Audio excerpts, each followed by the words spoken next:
Hey, One Piece fans. I just got half my face burned off by the rising sun of One Piece chapter 1044. So the word spoilers just appeared on screen. I don't know if you saw it. You should not watch this if you haven't read chapter 1044 yet. I'm going to talk about everything. So yeah, quick summary. Luffy died, or almost died, and then awakened his fruit, which we learn finally, get confirmation, it's not the rubber fruit, it's not the Gomu Gomu no Mi, it's the human fruit. Mythical Zoan type human fruit model sun god Nika. Right off the bat, the connections to the sun and the idea of dawn are clear. The sun has been a recurring motif. The sun pirates rebranding over the slave brand with the sun symbol, like there's extensive coverage of this. If you are watching this video, you've probably watched other videos that have explained it more in depth than I'm going to here. Mr. Morge is a great channel for that. I initially had mixed feelings about it. I wanted Luffy's power to be rubber, and I liked the idea of him being a kid who wasn't special and had a regular kind of weird whatever power, who used it in inventive and creative ways and never gave up. And through his resourcefulness and his nature and his spirit, goes on to achieve the success that he does. That's what I wanted the story to be. So my initial reaction was that if all this time he has had a mythical Zoan fruit of a literal god, of a sun god, although I guess it's worth pointing out it's not a god fruit, it's a human fruit model god, which could mean it's a literal god, or it could mean it is a human who has certain godlike characteristics, whatever.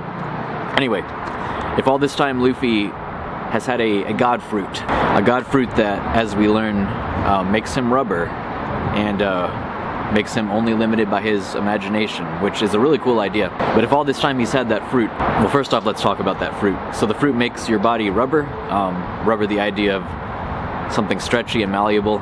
So one of the things I've loved about Luffy throughout the series is that his fighting style has evolved as a result of him figuring out how to use his weird power in new and creative ways. I think it hits a bit differently if it was the fruit with its boundless potential to seemingly make what he imagines real, at least on his own body.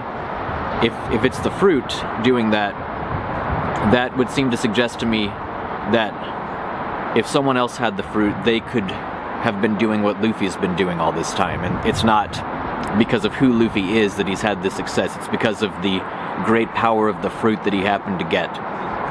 And I didn't like that too much.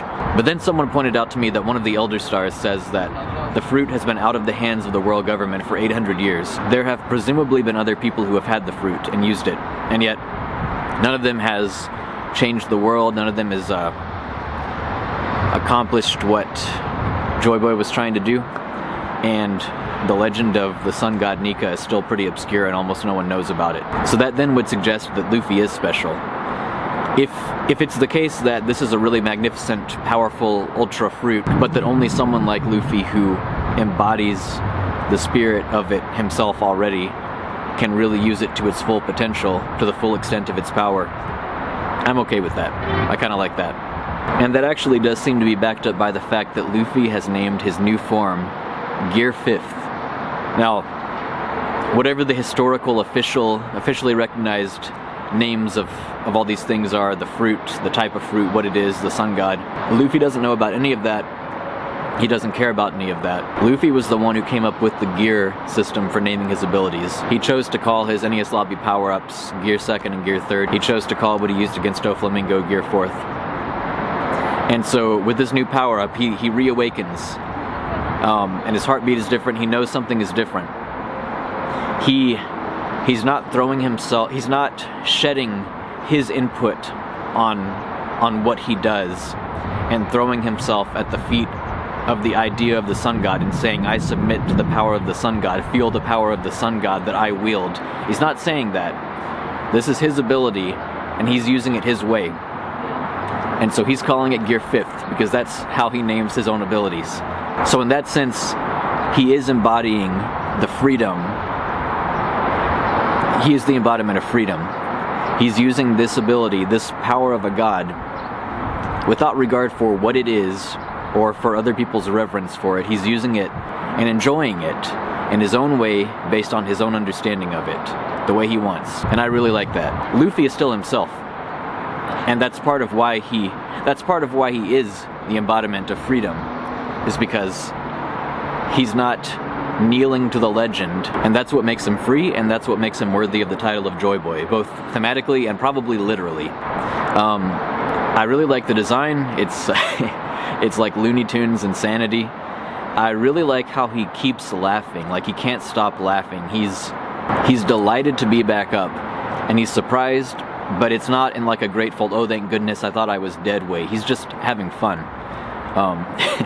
Like Kaido's fire breath is coming at him and his eyes cartoonishly pop out of their sockets. In my opinion, this is the direction to take Luffy's shonen power-ups in this shonen series. You don't make it progressively more cool and badass, because that's not really what Luffy is all about, and it's not what he's trying to be, and I wouldn't want One Piece to lean too heavily on that type of like try-hard atmosphere. Like, it can be cool at times, and you could say that's what Zoro has going on and stuff, but for Luffy specifically, I love that he says this is his peak, so I assume this is pretty near the top of like what we're gonna get from him strength-wise. He might figure a few new things out, but I think this is probably pretty near the top. And so I think it's really fitting for his character, as a character who embodies freedom, in a chapter called The Warrior of Liberation.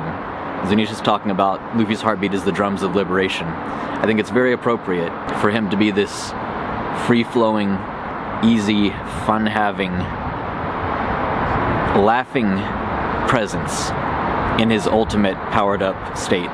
I think that's fantastic and very fitting. I could see some people not liking the design, and I'm kind of alright with it. Like, the hair is kind of, on one hand I think the hair is cool, but on the other it's like, it's so different, and it makes One Piece feel more shonen-y. But One Piece is a shonen.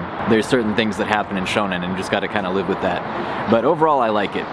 And I even do like the hair. It's just kind of weird, but I do kind of like it. I like his power-up. I like how cartoony he is. The fact that he keeps laughing. He can't stop laughing. He's cracking up through what is probably the most dire battle of his entire life, and he can't stop laughing. Makes me think of Laugh Tale, which is where the secret, presumably of Joy Boy, and of all this passed down inherited will be found. I don't know if there's something more to that, or if it's just kind of a motif meant to kind of give us an impression of what sort of presence the Joy Boy, if Joy Boy is a title, like the Sun God, the Joy Boy, like of what sort of presence that person is. I suspect it might be that.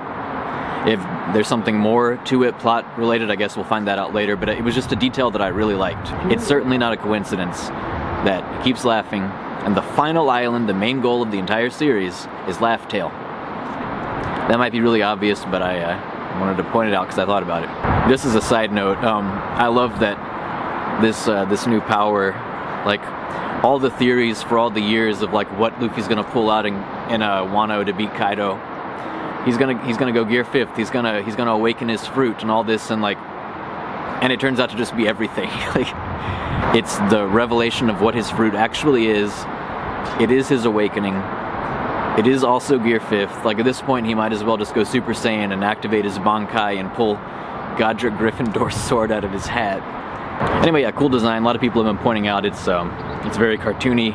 It's kind of Tex Avery-ish. There's a meme on Twitter of it was Tom and Jerry, and it's the parallel of the fight between Luffy and Kaido. It's really funny. But yeah, I decided to wear my Mickey Mouse versus Bluto shirt for this video for that reason. It's nice and yellow too, like the sun. So I went out there to record earlier, and I completely forgot to say what my favorite moment of the chapter was. Now it's dark and I can't go out there. My favorite moment of the chapter is, so in the last chapter you think Luffy's dead. Kaido goes back down into Onigashima to tell the others to surrender.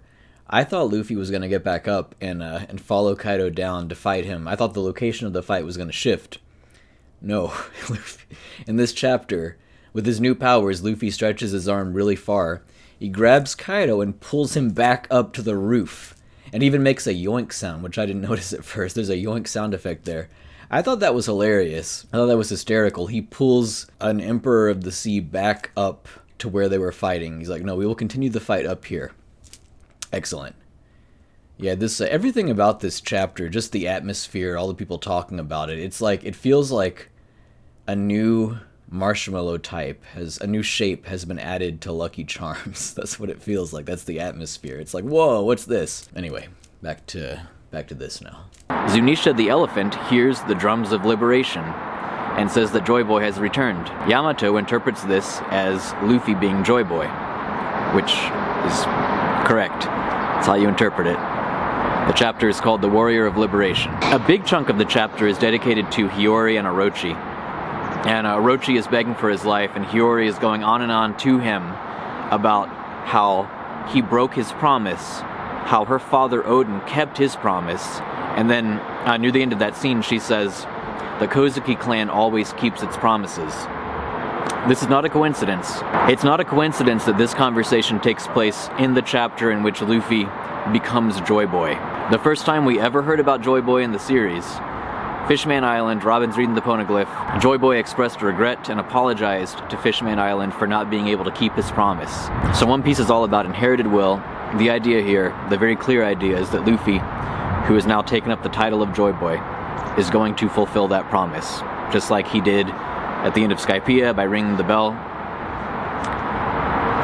That's his thing, and I assume that was why that conversation was in this chapter. So yeah, that's my thoughts. This isn't a theory video. It's not. Wouldn't even really call it a review. It's just my initial thoughts after reading the chapter. I wanted to talk about it. I always thought of myself as a failing YouTuber who doesn't cover One Piece material. But today I awakened and I realized that all this time what I've actually been is a YouTuber who will not fail and who does cover One Piece material. So I'd appreciate it if you check out my other stuff and keep an eye out for what I have coming. My name's Jordan. Hey One Piece fans. Hey One Piece fans. I just got half my face burned off by the rising sun of One Piece chapter 1044. Hey One Piece fans. I just got half my face burned off by the rising sun of chapter...